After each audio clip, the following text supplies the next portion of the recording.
Vamos ao texto bíblico. Nós estamos estudando Eclesiastes e nós chegamos aqui, irmão, ao 23º sermão no livro de Eclesiastes. É a 23ª mensagem expositiva neste livro tão maravilhoso. Então, meus amados, no último sermão, eu chamei aquele último sermão de o quebra-cabeças da vida. E nessa continuidade, o pregador nos falou da insignificância que a humanidade tem com relação aos seus verdadeiros heróis. E, na verdade, eles não são lembrados, eles não são honrados, e os seus nomes não são aclamados de geração a geração, quando, na verdade, isso não tem acontecido. O que deveria acontecer é que esses homens fossem lembrados, e eu trouxe alguns exemplos para vocês de homens notáveis, e o maior de todos da história, o nosso Senhor Jesus Cristo, Mestre. Ele não é lembrado por muitos. A insensibilidade da humanidade e seus pecados impedem com que eles reconheçam o seu ato heróico na cruz. Mostrei isso aqui para vocês. Falamos da multiformidade de pecados, que cada homem cada vez vai ficando mais cego, mais insensível, e esse sentimento de impunidade vai tomando o seu coração e vai avultando seus atos pecaminosos, até que esse homem, vil pecador, não percebe que sua vida é como uma sombra. Ela passa muito rápido, ela se desfaz. Um dia ele vai estar diante de Deus, ele vai estar diante daquele que ele rejeitou toda a vida. Um dia ele vai ter que prestar contas diante do Senhor, a menos que ele se arrependa dos seus pecados, e aí ele passe a crer no ato heróico de Cristo na cruz, no seu ato vicário na cruz, que nos dá a vida eterna. Nós falamos também na ocasião sobre a inversão de valores, que há crentes que invertem valores. E Salomão disse que há justos que estão praticando uma vida de ímpios. E tem ímpios que praticam a vida de justiça, aparente justiça. E eu encorajei os irmãos que abandonassem qualquer associação com a vida dúbia. E mostrei aos irmãos que nós devemos ter vida santa, honesta.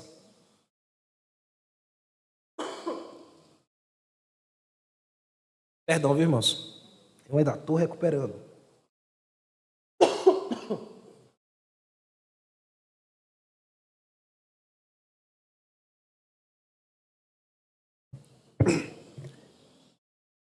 Vai ser difícil, mas vamos lá.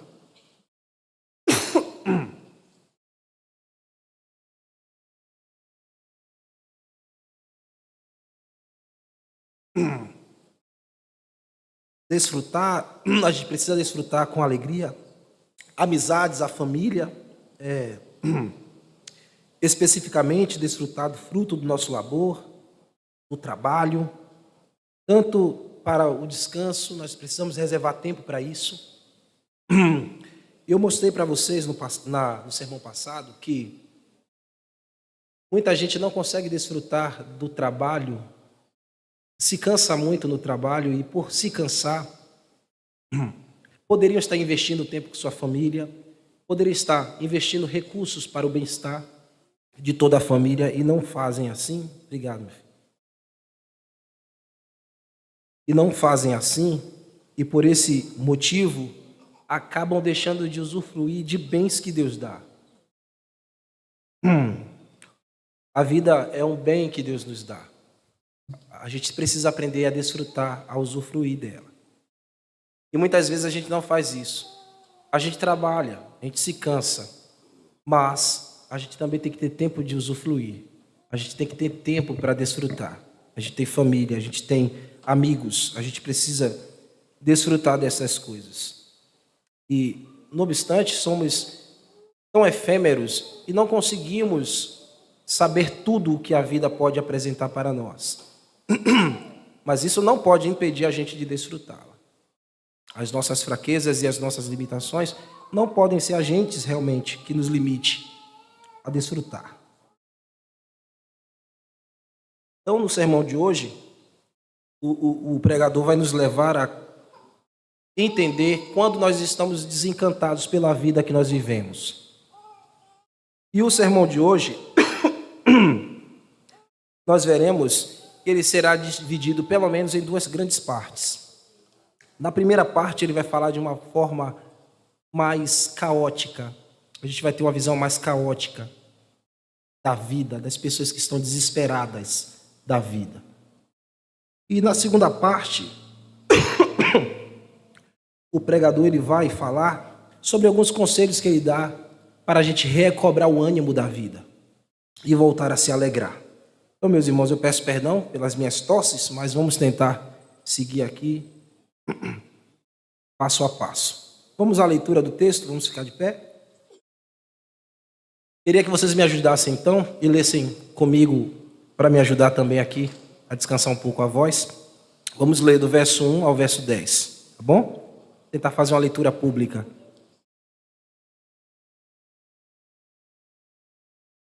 Eclesiastes capítulo 9, versículo 1 ao versículo 10.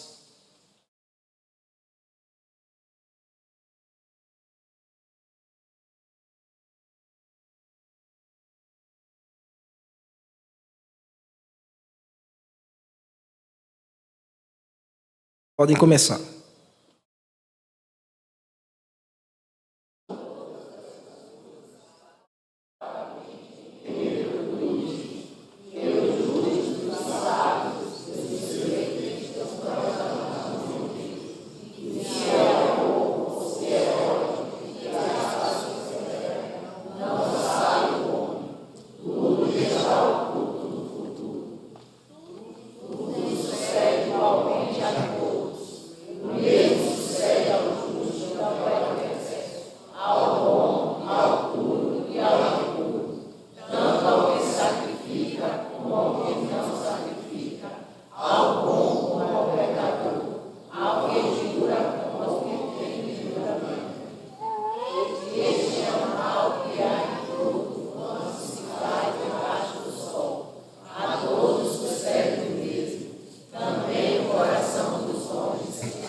Amém, vamos orar.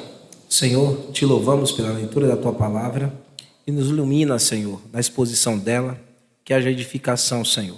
Me conduz e me ajuda nessa minha deficiência que estou hoje, de saúde, mas que eu possa, Senhor, concluir o serviço e abençoar meus irmãos hoje, em nome de Cristo. Amém. Podem sentar, meus irmãos. Por isso que essa semana o Wilton teve que me socorrer na quarta-feira, não foi eu. Obrigado, viu, meu filho? Então, meus irmãos, Salomão viu uma das coisas que acontece com a humanidade e traz anseio à humanidade, é o desencanto. Muitos homens estão desencantados. E com o quê? Com relação ao futuro. Homens ficam desencantados com a vida por não saberem ao certo como será o seu futuro. Talvez seja essa o desencanto na vida de alguns aqui essa manhã.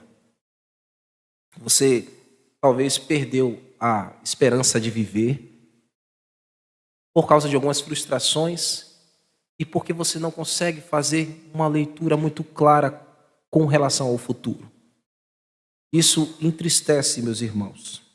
Você não sabe o que o futuro lhe reserva. É isso que Salomão fala aqui no verso 1. Deveras me apliquei a todas estas coisas para claramente entender tudo isso, que os justos e os sábios, os seus feitos estão nas mãos de Deus. E se é amor ou se é ódio, que espera, não sabe o homem. Tudo está oculto no futuro. Isso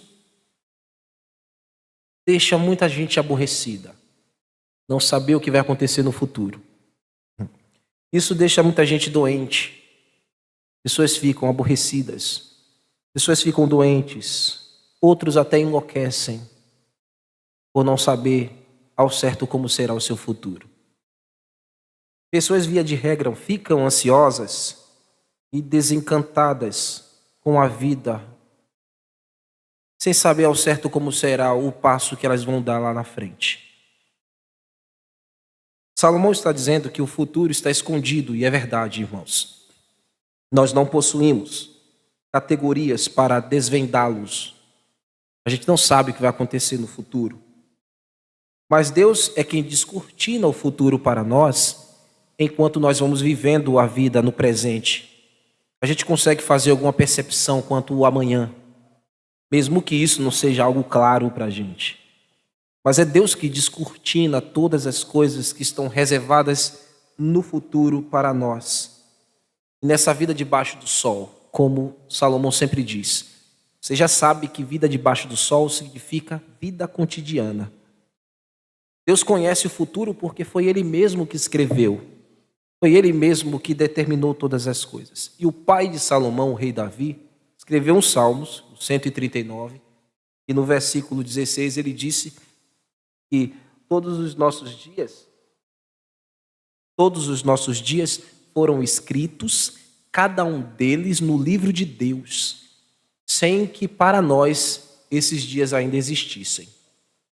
Todos os nossos dias já foram escritos e determinados por Deus, em cada momento, em cada ato da vida. O pai de Salomão disse isso, o rei Davi, inspirado pelo Espírito Santo. E saber que a nossa vida já foi determinada por Deus deve fazer a gente descansar, irmãos. O futuro, às vezes a gente diz, a Deus pertence. E pertence mesmo, porque foi Ele que escreveu. Mas nós devemos ter paz no presente para viver as coisas que Deus já determinou lá na frente. Você não pode ficar aborrecido. Você tem que entender que você é limitado e você não tem categorias para ler o futuro. Você nunca vai conseguir fazer isso.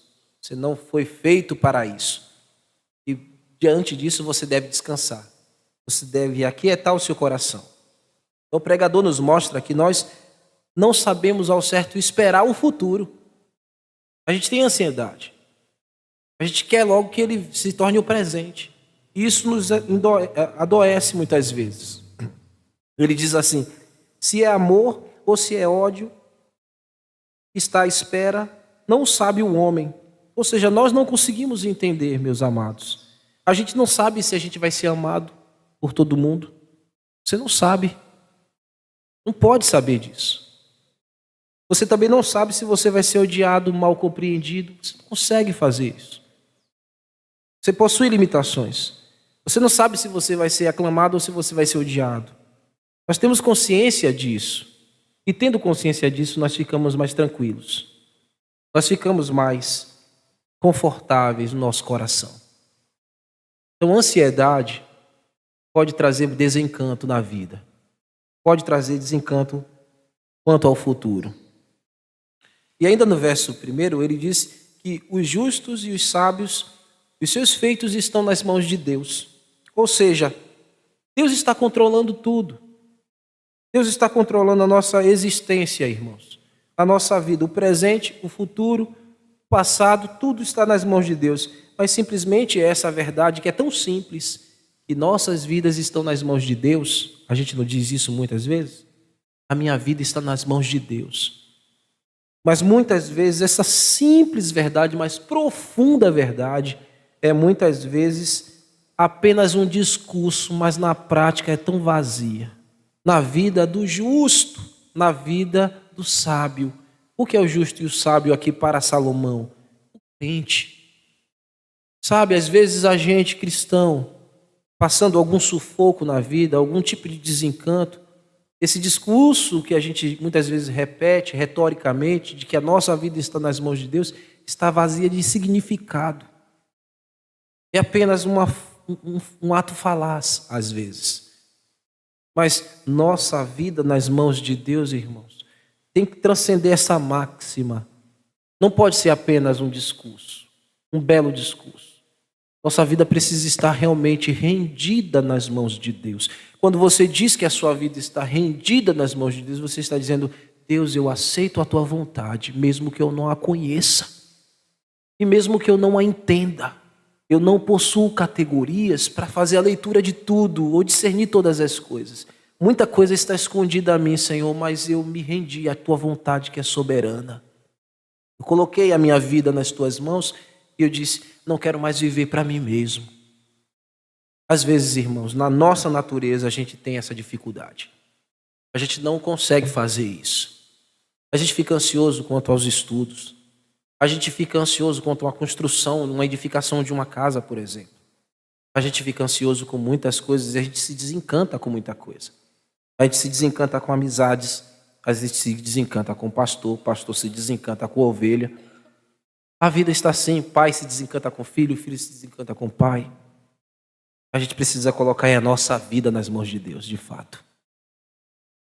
E você cai, às vezes, da mesma rotina, do mesmo protocolo, porque você apenas diz que confia em Deus, que coloca as suas vidas nas mãos dele, mas você sai atropelando algumas coisas na ânsia de que aquilo que você espera se torne tão concreto e real, e aí você vai atropelando as coisas, meu filho, mas o seu braço é fraco. Você não consegue, não vai conseguir. Você já quebrou a cara várias vezes, vai quebrar outras 1000 vezes. A gente precisa mudar, porque a gente não pode usar o nosso braço, o fundo dele sempre vai nos levar à frustração, sempre vai nos levar ao desencanto. E isso deve trazer paz ao nosso coração, saber que toda a nossa vida está nas mãos de Deus e tudo o que nós fazemos segue o desígnio de Deus. Tudo, você está aqui hoje, segue o desígnio de Deus. Deus já traçou cada momento da nossa vida. Então, não saber o que acontece com relação ao futuro, nesta vida debaixo do sol, não deve nos desesperar, uma vez que a nossa vida está nas mãos de Deus. Amém? Deve-se o contrário. Então, já que a gente não pode se desesperar, cada vez mais devemos confiar em Deus. Nos lançar cada vez mais em Deus. E ter a nossa vida nas suas poderosas mãos. Sabe, irmãos, quando eu estava compondo esse sermão e refletindo sobre isso, eu estava pensando que as mãos de Deus é o melhor lugar para a gente estar. É o lugar mais seguro, é o lugar mais confortável. Às vezes, no nosso estereótipo, está tudo incendiando, está tudo caindo. Há muitos buracos ou muitos muros na nossa frente. Mas a gente, estando nas mãos de Deus, a gente se sente seguro. A gente se sente forte. A gente se sente alguém que vai transpor tudo isso. Quando a gente está nas mãos de Deus. E não quando a gente está em vista das ilusões dessa vida. Em vista das vaidades dessa vida. Isso realmente não me perturba mais, meus irmãos. E não deve mais perturbar vocês. Não deixa você ficar inquieto. Não fique inquieto com as vaidades dessa vida, com a ansiedade dessa vida. Eu tenho procurado, meus irmãos, colocar meu coração diante de Deus a ponto de poder dizer isso. Essas coisas não me perturbam mais. Essas coisas não trazem inquietações mais ao meu coração, porque o que eu precisava saber, eu já sei. Quanto ao futuro que nós precisávamos saber, nós já sabemos. a gente estava condenado ao inferno.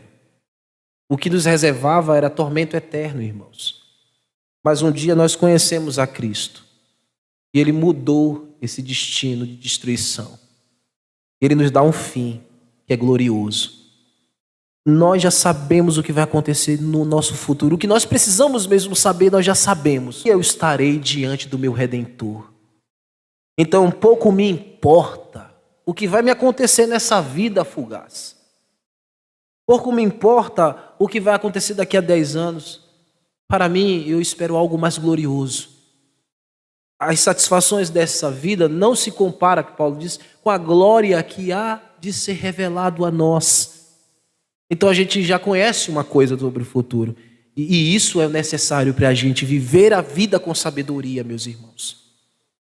Evidentemente que esse meu discurso para vocês não significa que eu estou sendo aqui irresponsável. Ou dizendo, viva irresponsavelmente, você já sabe que você vai para o céu. Então não se preocupe com o trabalho, não se preocupe com nada, com a educação do seu filho. Não, responsabilidade é responsabilidade. Porém, as nossas responsabilidades não podem tirar a nossa paz. Não podem roubar a nossa paz e a certeza maior de estarmos com Deus. Porque às vezes na insistência da educação dos filhos, e os filhos às vezes não chegam no alvo que a gente destina, a gente fica desencantado e rouba a paz. Nós estamos servindo os nossos filhos. Nós estamos mostrando o caminho. Mas Deus já escreveu a história deles. E a gente não pode borrar a escrita de Deus. Eu não tenho poder para pregar um lápis, uma borracha e apagar e escrever. Não, Deus, você errou aqui. Eu não posso me aventurar a isso, não posso ser leviano a isso. O meu filho, os meus filhos estão nas mãos de Deus. Deus já escreveu o futuro deles, dos seus filhos. A gente não pode mudar essas coisas. Então, logicamente, meus irmãos, responsabilidades não podem roubar a nossa paz. A gente deve cumprir o exercício de nossa responsabilidade, mas sabendo de que Deus é que determinou todas as coisas. O profeta Jeremias falou no capítulo 29, no versículo 11, que os planos de Deus é que são melhores. Ele diz, eu sei que planos eu tenho a vosso respeito, pensamentos de paz, para vos dar o fim que desejais. Então, irmãos, vamos confiar no que Deus já definiu para a gente. Vamos descansar o nosso coração nisso. Justos e sábios são vocês, somos nós. Não nos esqueçamos, então, em nenhum minuto que a vida do sábio e do justo, daquele que foi lavado pelo sangue de Jesus, está nas mãos de Deus. E você que está aqui, me ouve ou acompanha, que ainda não tem essa segurança, coloque sua vida nas mãos de Deus, rendendo-se a Cristo. Coloque a sua vida diante de Deus, arrependido dos seus pecados. E aí, meu irmão, você vai possuir essa mesma convicção. Você vai estar no melhor lugar nas mãos de Deus. Agora o verso 2 e 3, o pregador nos mostra que a tendência da humanidade desencantada em suas frustrações é considerar que viver simplesmente é uma mesmice. Viver simplesmente é uma mesmice. Os desencantados ficam assim. Uma repetição sem novidade. Sente a vida cansada, irmãos. Vão caminhando a uma direção. Eu vou morrer mesmo? Vale. Veja o verso 2 e 3. Tudo sucede igualmente a todos. Aqui já é abarcar todo mundo dentro de um só pacote. O mesmo sucede ao justo e ao perverso, ao bom e ao puro, ao ímpio, tanto o que sacrifica como o que não sacrifica, ao bom, ao pecador, ao que jura, ao que teme juramento. Este é o mal que há em tudo o que se faz debaixo do sol. A todos sucede o mesmo. Também o coração do homem está cheio de maldade, nele há desvareios, enquanto vivem depois rumo à morte. O pregador está dizendo, existem muitas pessoas que têm este sentimento ou que chegaram a este tipo de sentimento. Não importa, seja justo, seja ímpio, seja santo, seja profano, seja sábio, seja louco, aquele que adora a Deus ou que adora demônios. Tem pessoas que param e olham e dizem, não vale nada disso. O fim de todos é a morte. Eles estão caminhando para o mesmo sentido, de que vale a pena viver. Porque essas pessoas perderam o sentido da vida, porque essas pessoas olham para o mesmo lugar, só conseguem enxergar para a sepultura, não conseguem olhar além disso. O fim para elas é morte, é um caixão, é uma sepultura. Todos nós vamos morrer, isso é fato. Isso é uma verdade. Não deve nos apavorar isso, mas muitos ficam apavorados com essa instância. Mesmo que falamos, e eu já venho falando a vocês aqui em sermões anteriores, Salomão sempre volta a esse mesmo argumento, porque uma das coisas que traz mais ansiedade ao coração do homem é o pavor da morte. As pessoas fazem planos, as pessoas definem muita história. Olha, esse avião caiu esse dia aí, anteontem. Tinham quase 100 pessoas dentro daquela aeronave, cheia de sonhos. Eles tinham uma programação, eles tinham uma agenda e não concluíram a agenda. A vida é assim, irmãos. E você pode se perguntar, Deus é culpado daquele avião ter caído? Não, Deus não é culpado. O homem é responsável. Mas tudo está escrito. E Deus é glorificado em tudo, irmãos. Até quando a gente vê uma criança de 3 anos, outra de 4 anos dentro daquela aeronave e que perdeu a sua vida tão rapidamente. Então, como a gente diz e como o próprio Salomão já falou em sermões passados, aquela morte prematura. Não, é prematura aos nossos olhos, mas para Deus não é. Então, meus queridos, a gente sabe que todo mundo vai morrer, a gente não sabe como e quando, mas vamos morrer sim. Isso não deve nos apavorar, mas a gente não pode deixar distante essa realidade. É um fluxo natural da vida. Nós estamos seguindo para isso. Eu já falei para vocês que a morte nivela todo mundo. Dentro daquele avião, irmãos, tinha homens ricos e homens pobres. Homens simples e homens com grandes expectativas da vida. Homens já resolvidos, que tinham herança para deixar, e outros que estavam começando a construir a vida. Tinha pessoas ali que eram residentes de medicina. E já havia outros professores e médicos consagrados. Mas dentro daquele avião, caindo daquela maneira, de forma espiral, sabe lá Deus o que aconteceu? A ciência ainda vai mostrar o que de fato, os especialistas ainda vão mostrar o que de fato aconteceu, mas todos ali dentro estavam no mesmo barco, digamos. Estavam nivelados, todos morreram. Então não é o tamanho do nosso sonho que vai nos afastar dessa realidade. Não é o fato de ter ou não ter, e nem considerar a vida, se ela é boa ou não, que vai nos afastar dessa verdade. Mas eu falei para vocês que a morte nos nivela. Ricos, grandes, pequenos, crente ou descrente, essa realidade, meus amigos, vai chegando para nós, mas o que eu quero é que você mude o seu pensamento, a forma pessimista de você viver, a forma mórbida de pensar da vida. Mesmo sabendo que a vida vai acabar, mesmo sabendo que não somos eternos, que temos o nosso dia e que nossa ampulheta está se desgastando, não viva morbidamente. Não pense que a vida não é interessante. Deus é que dá vida, irmãos. Olhe aquele que está acima do sol. Contemple a sua criação, tudo que Ele deixou para o nosso deleite, para o nosso vislumbre, os belos traços que Deus deixou. Vejam Ele batendo, é vida, você está vivo. Se ajoelhe, escale uma montanha se você quiser, vai para o lugar mais alto que você puder, faz uma oração para Deus.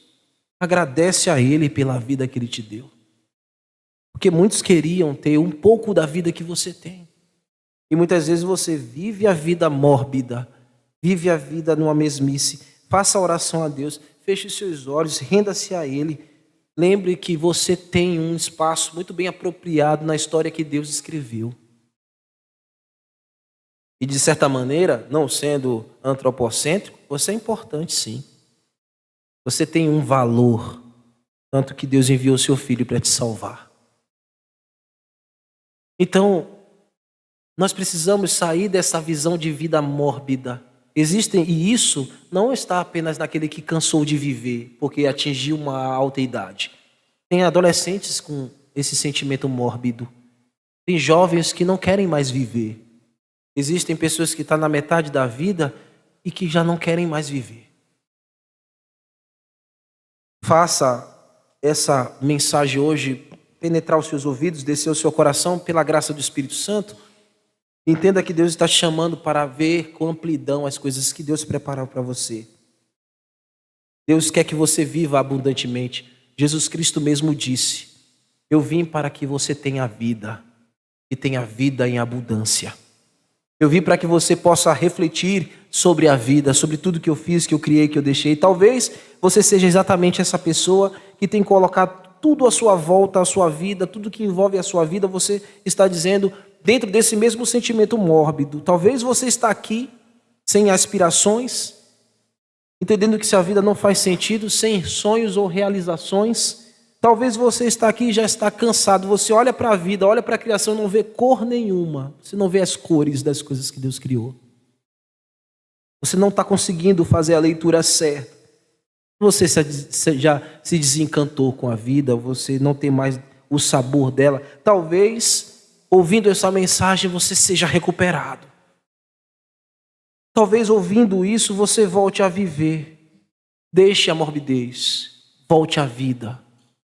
Volte a encarar a vida de uma forma saudável, de uma forma salutar. Talvez você está ouvindo pela manhã e tenha contemplado a maldade das pessoas, e isso tenha arrastado o seu coração para o entristecimento.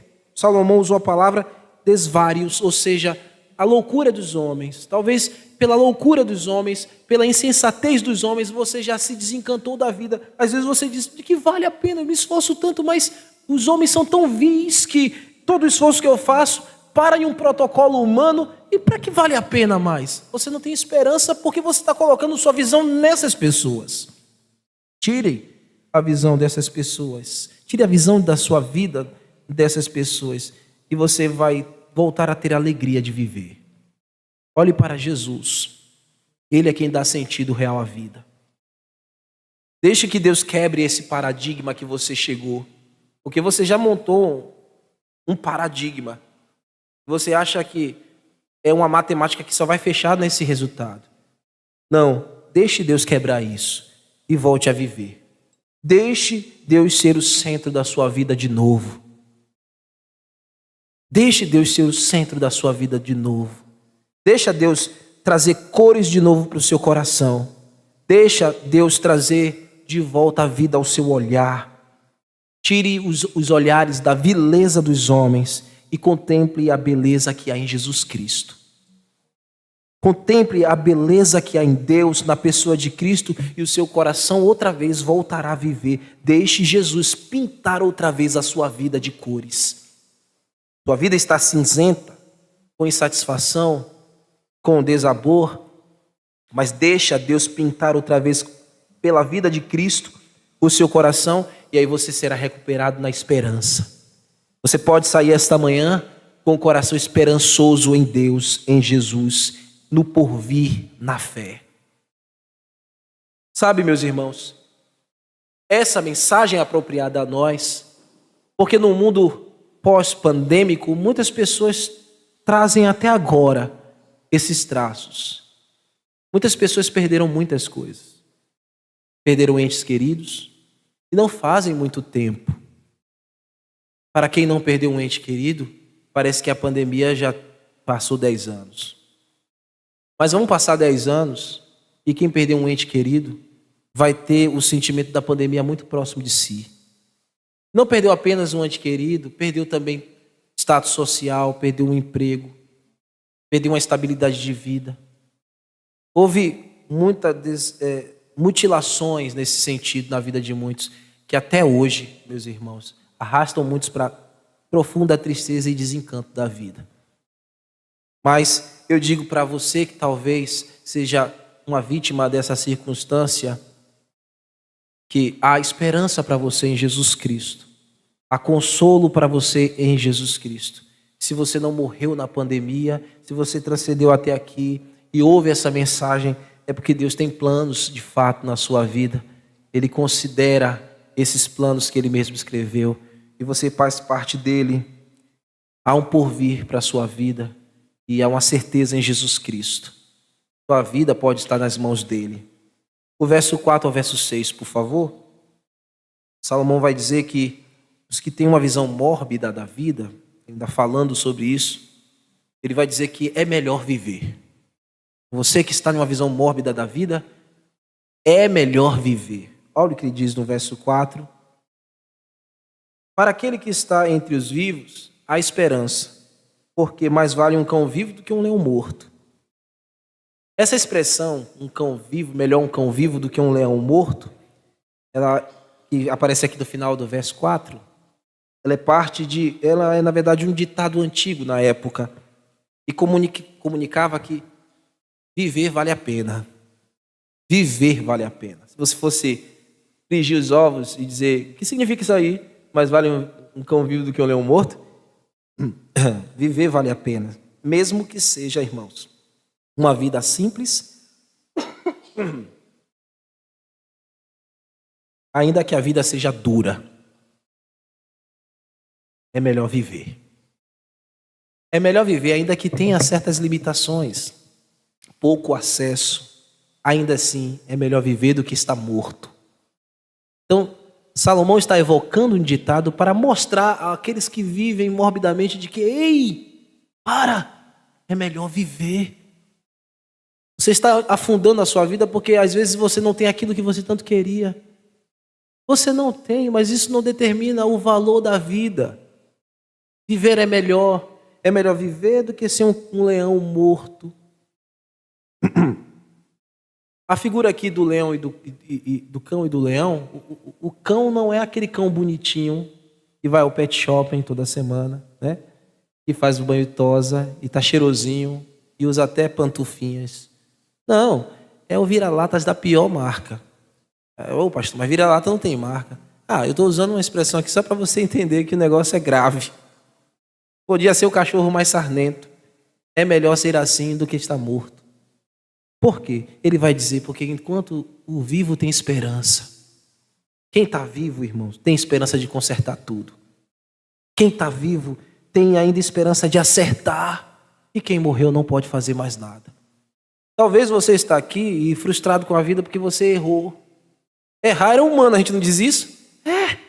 Você errou hoje, vai errar amanhã, vai errar outras vezes. Você não acerta o tempo inteiro, mas não pode definir o seu futuro. Você não pode jogar fora a sua vida pelo ralo por causa de algumas escolhas que você fez. Olha, tudo contribui para o seu crescimento. Então é melhor ser o cão vivo do que o leão morto. Porque vivo ainda tem uma esperança. Enquanto podemos viver, ainda podemos nos arrepender dos nossos erros. Você que ainda está vivo aqui, talvez sinta que algum pecado te afasta tanto de Deus que você não se vê capaz, não se vê digno. Você ainda está vivo, ainda há esperança de você se arrepender desse pecado. Você está vivo, então ainda há esperança de você consertar tudo o que você destruiu com as suas próprias mãos. Há oportunidade enquanto se vive, e depois que morre não podemos fazer mais nada. É como um leão é algo imponente, ele é o rei das selvas, mas morto de que vale? Ele vai afugentar alguém? Um leão morto na estrada vai trazer pânico para alguém? Não, alguém que foi tão rico, tão poderoso, vai se tornar, e quando morre, se torna apenas uma lembrança tão passageira na história da humanidade. É melhor viver, irmãos. É melhor viver. Porque enquanto estamos vivos, ainda temos esperança. Veja o verso 5. Porque os vivos sabem que vão morrer, mas os mortos não sabem coisa nenhuma, nem tampouco terão recompensa, porque a sua memória jaz no esquecimento. Vivo ainda tem esperança. Ainda há esperança enquanto vive. É isso que o pregador está dizendo, e eu repito. Talvez, se você tivesse morrido na pandemia, você não teria oportunidade de pedir perdão a quem você ainda não pediu. Você ainda está até hoje segurando o seu coração de ir lá e pedir perdão. Talvez, se você não concluísse a sua vida há um ano atrás, você não estaria na posição que você está hoje. Então, irmãos, vida, há esperança para consertar, para construir, para demolir coisas erradas e edificar coisas santas e justas. Há boas amizades que nós destruímos, que nós perdemos, nós podemos consertar isso, porque ainda estamos vivos. Há relacionamentos que nós simplesmente jogamos fora, ainda estamos vivos, nós podemos consertar seja como esteja esse relacionamento hoje, enquanto vivemos, tudo pode ser consertado. Há uma oficina de Deus, vamos dizer assim. Na oficina de Deus, na vida debaixo do sol, tudo é possível. Tudo é possível ao que crê. Você, na oficina de Deus, quando vai levar a sua vida toda quebrada, toda manca, e você entra ali, quem é o operário que vai reformar a tua vida? É Jesus Cristo. Quem te apontou o caminho para essa oficina? O Espírito Santo. Então, nessa oficina há conserto para a sua vida.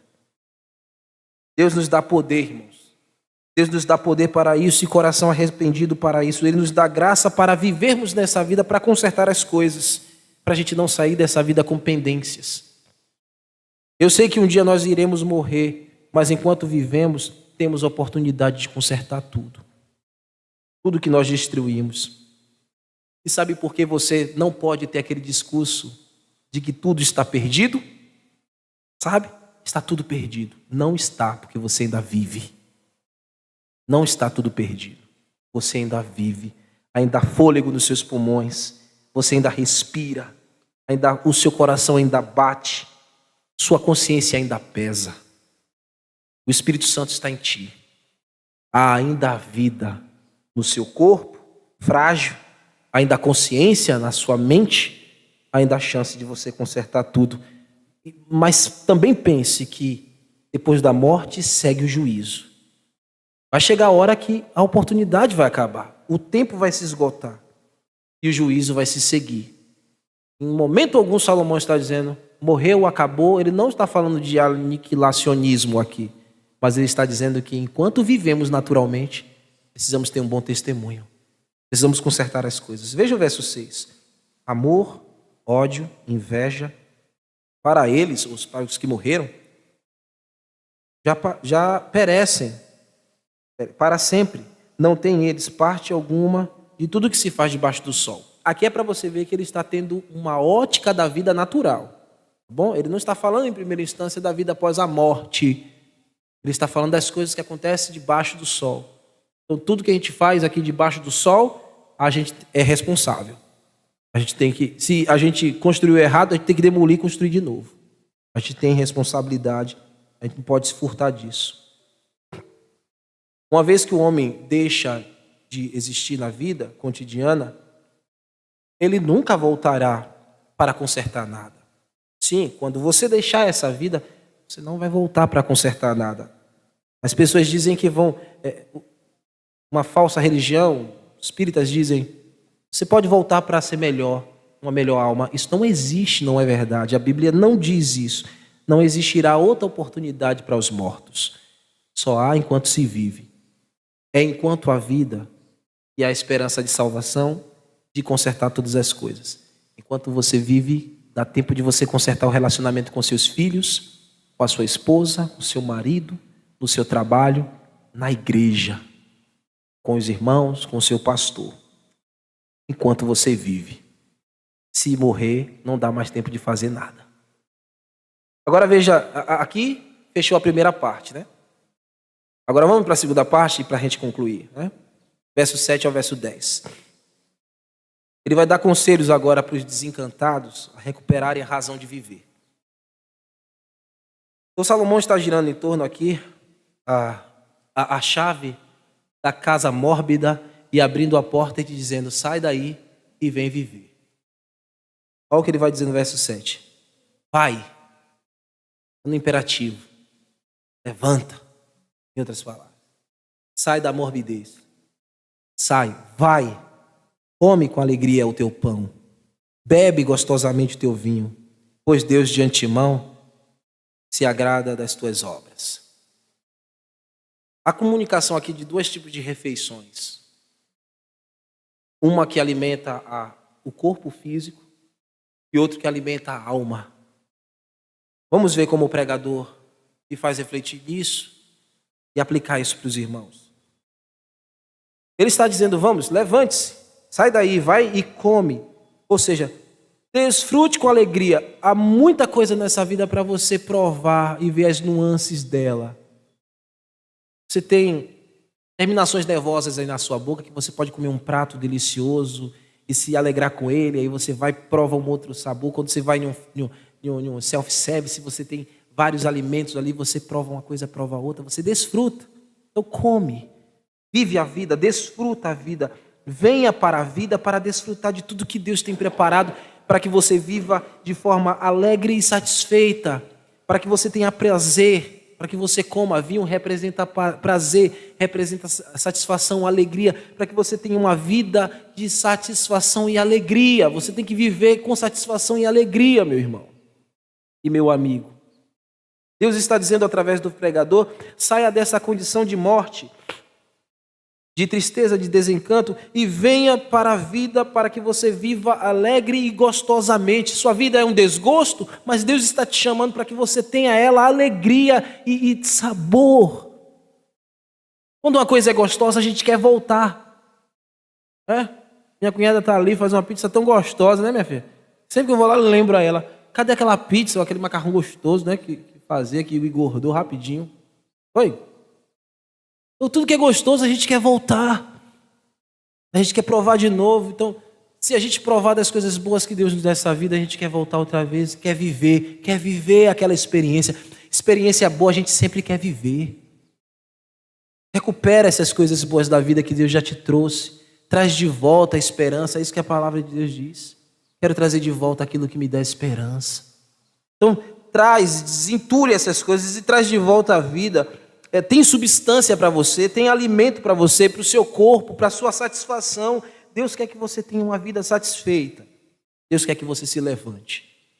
Deus quer que você seja feliz, que você seja um homem ou uma mulher alegre. Ele não quer te ver com um olhar de tristeza, de profundo pranto. Ele não quer te ver com um olhar mórbido. Então venha para a refeição da vida que Deus preparou para você e viva os resultados, e que vem também pelos resultados do trabalho, e vem também pelo esforço que você faz, e tudo é uma forma de Deus estar provando que provê a sua vida. Então venha para isso. Deus quer que você tenha prazer, Ele quer que você beba deste vinho, que beba desse cálice até a última gota. É o cálice bom. Deus quer que você reserve tempo para se deleitar e se gloriar em Deus nisso, porque quando você faz isso, você está glorificando a Deus. Você sabia disso? Quando você desfruta as coisas boas da vida, você está glorificando a Deus. Quando você vai a uma praia com sua família e passa um dia no litoral, você está glorificando a Deus. Ver seus filhos correndo, comer aquele peixe e se engasgar com a espinha, e o marido bater nas costas. Não leva agora não, Deus. Isso é glorificar a Deus, é juntar memórias boas da vida. A gente precisa multiplicar essas coisas. A gente precisa trazer de volta essas coisas. Viver é bom, irmãos. Viver é a melhor coisa do mundo, a gente pode dizer assim. Alguns dizem, viver é a melhor coisa. Sim, viver com Cristo é a melhor coisa do mundo. Satisfazer a vida, é a refeição da vida, o banquete da vida que Deus colocou diante de nós. Todos vocês têm essa oportunidade agora disso. Todos nós temos isso. Sabe, não pragueje o trabalho. Às vezes você pode estar lutando ali no sol quente o dia inteiro. Deus está contigo. Se alegre e desfrute. Quem sabe, se Deus quiser, Ele vai te levar para um outro lugar, uma outra ambiência, mas agora desfrute. Esse é o primeiro aspecto dessa refeição. O segundo aspecto da refeição, eu tenho certeza que é um aspecto maior, evidentemente é aplicativo.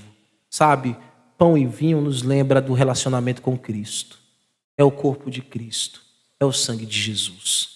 É como que se a gente pudesse aplicar aqui de que realmente o nosso maior alimento é o corpo de Cristo, o nosso maior alimento é o sangue de Cristo, é comendo de Cristo, é se alimentando de Jesus, é tendo essa refeição diária, é envolvimento com Deus. A minha vida tem sentido quando eu estou mais acurado com Cristo, quando eu estou apegado mais a Ele, quando eu como dele, quando eu bebo dele, quando ele se torna a minha maior satisfação, quando eu olho todas as coisas maravilhosas que encantam a minha vida.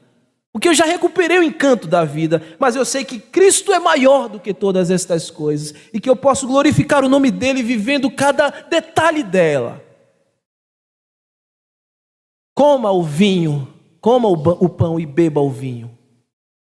Sabe, Jesus um dia falou lá em João 6, 53 a 57, ele disse Jesus, lhes digo essa verdade, se vocês não comerem da carne do Filho do Homem e não beberem do sangue, não terão vida em si mesmo.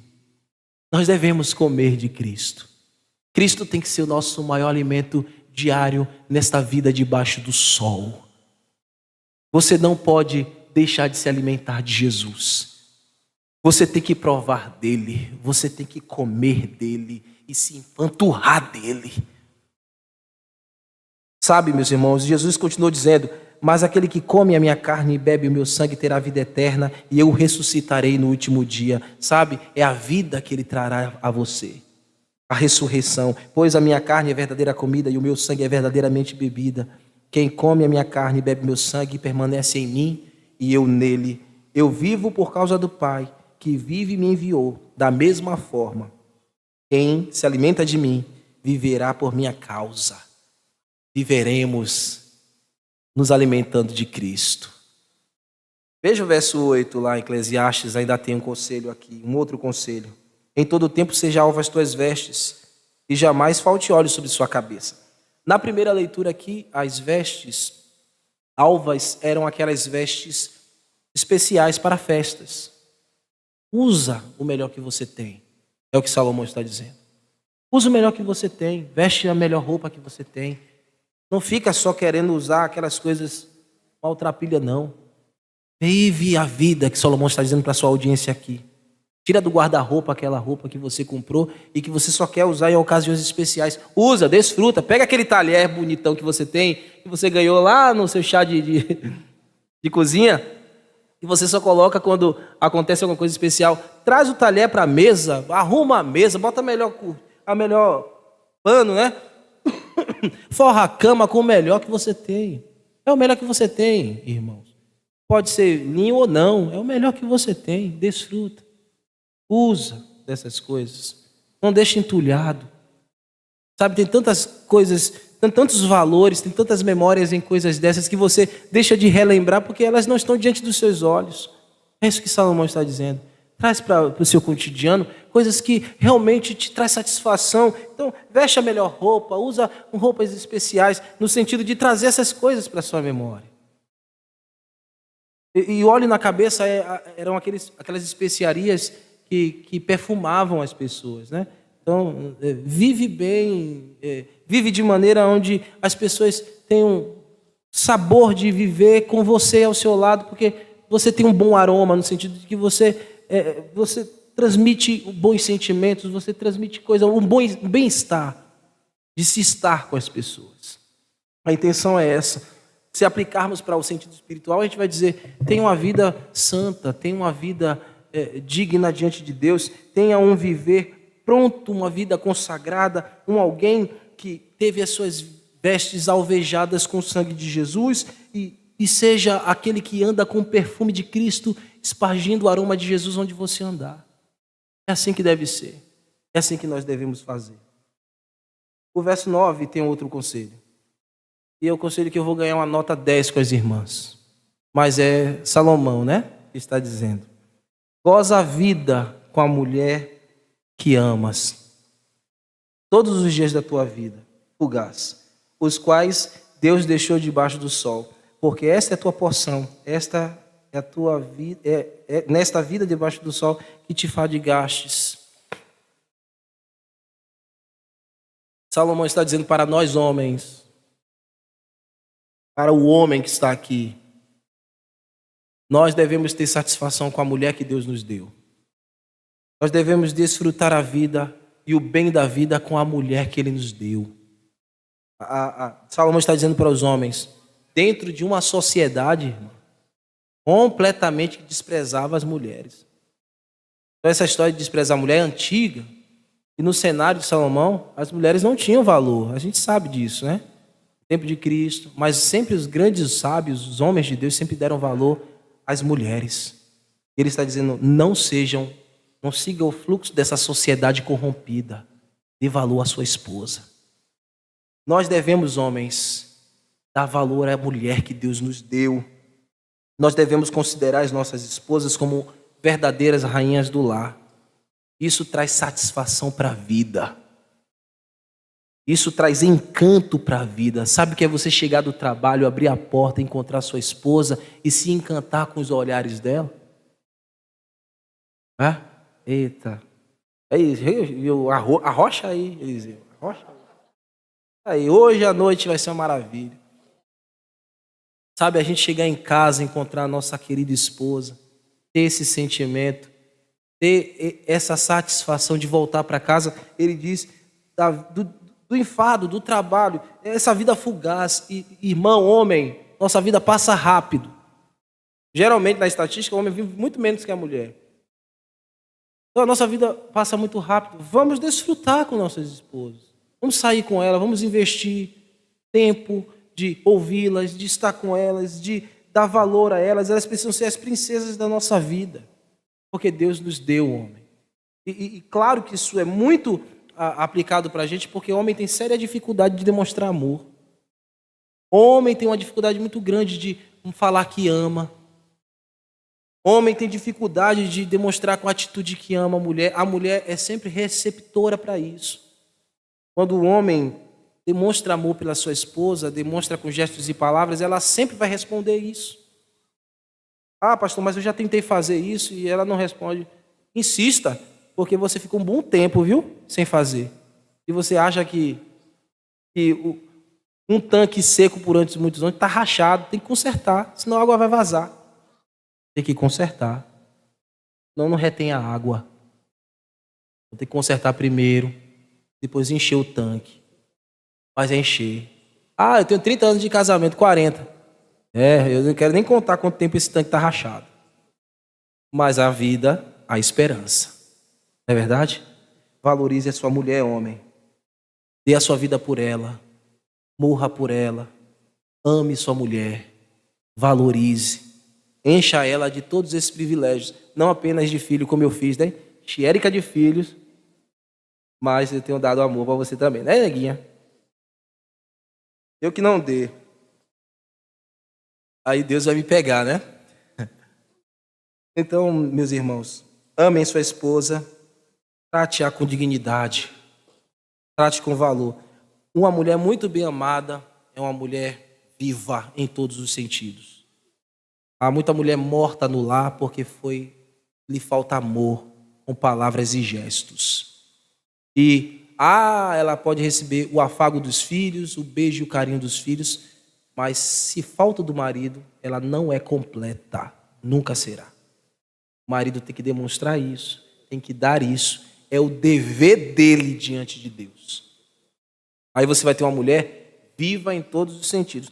Se você está desencantado no seu casamento, é muito provável que lhe faltou investimento nisso. Amar a sua esposa. Dedicar-se a ela. Eu não tive muitas condições para fazer. Mas o mínimo, irmãos. Escreve uma cartinha, desenha alguma coisa. Eu mesmo, no meu tempo duro da minha vida, eu tinha que sair com R$1. Lembra, Clério, que o cachorro-quente era R$1? Eu não sei nem se aqui o cachorro-quente era R$1. Mas eu tinha que sair com R$2. Não era um só, não, era 2. R$1 do cachorro-quente e R$1 do suco, do copinho de suco. Na pracinha lá de Iguatemi. Lembra, Igor? Perto da igreja onde a gente congregava. E quando eu saía com essa lindinha, quando a face dela mudava, ele tá com fome. Cachorro-quente e suco. Para continuar a maravilha, né? E o passeio tinha que ser bem cronometrado, porque eu não ia ter outro R$2, não. Volta para casa, vai com Deus. Vai comer o feijão de Dona Cida. Disse Oswaldo. Então, temos que fazer isso, irmãos. Hoje eu posso dar um pouquinho, um cachorro quente a mais a ela. Então a gente precisa fazer isso, meus amados. Irmãos, homens, por favor, ouça o conselho do pregador. Salva o teu casamento. Salva o teu casamento com amor. Salva o teu casamento. Homem, salve o casamento com amor, não com outras coisas. Às vezes dar uma flor ou dar um presente, pagar alguma coisa, não significa, não simboliza amor. tem outras coisas que precisam preceder, né? Que valem muito mais para uma mulher.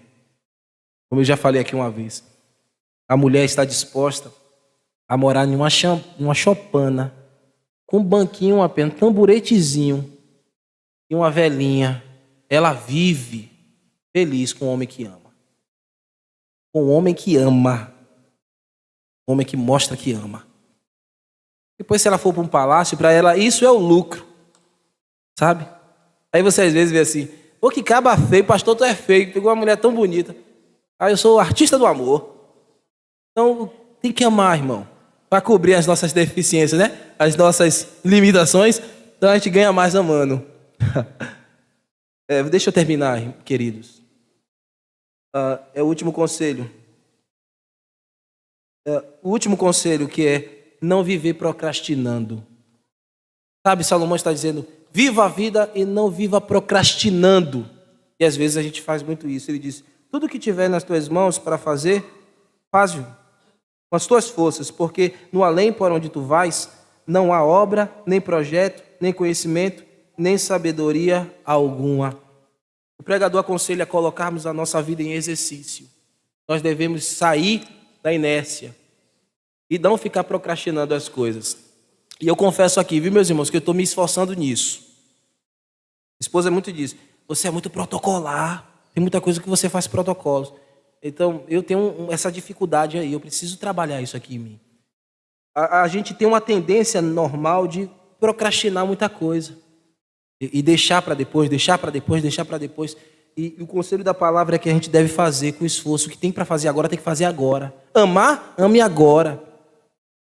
Acertar, acerta agora. Então, não ficar procrastinando, jogando a vida para frente, empurrando com a barriga. A gente precisa fazer o que tem que ser feito agora e não ficar deixando para depois. Porque lembra do início? A gente não sabe se vai ter depois. A gente não sabe se vai ter amanhã. Eu encerro lendo Filipenses capítulo 4, 8 a 9. Finalmente, irmãos, tudo que for verdadeiro, tudo que for respeitável, tudo que for justo, tudo que é puro, tudo que é amável, tudo que é de boa fama, se alguma virtude há, se algum louvor existe, seja isso que ocupe o vosso pensamento. E o que também aprendestes e recebestes e ouvistes e vistes em mim, isso praticai, e o Deus de paz será convosco. Não procrastine a vida, e Deus aplique a sua palavra em nosso coração hoje. Amém. Vamos orar, irmãos. Senhor, obrigado pela tua palavra, por me ter sustentado, Senhor, para falar aos meus irmãos. Obrigado, Senhor, porque muitas vezes somos vítimas de circunstâncias da vida, ou nos vitimamos em circunstâncias da vida e deixamos de ter satisfação no Senhor. E deixamos, meu Deus, que o desencanto tome tanto espaço em nós que nós não conseguimos contemplar as belezas que o Senhor criou. Obrigado porque o Senhor escreveu a nossa história. E as nossas vidas estão nas tuas mãos. Eis o melhor lugar para estarmos, Senhor. Ajuda os meus irmãos a sair, a todos nós, a sairmos de alguma forma, Senhor, das nossas vidas, onde seja mórbido, onde seja essa casa que nós nos trancafiamos em desilusões, desabores, nos traz para fora, Senhor. Nos faz olhar a criação, nos faz olhar o Criador, encontrar a vida em Jesus, satisfação e alegria. Abençoa a minha igreja, Senhor, os meus irmãos. Abençoa, Senhor, essas ovelhas que são tuas. Abençoa este teu povo, Senhor, no nome de Cristo. Amém.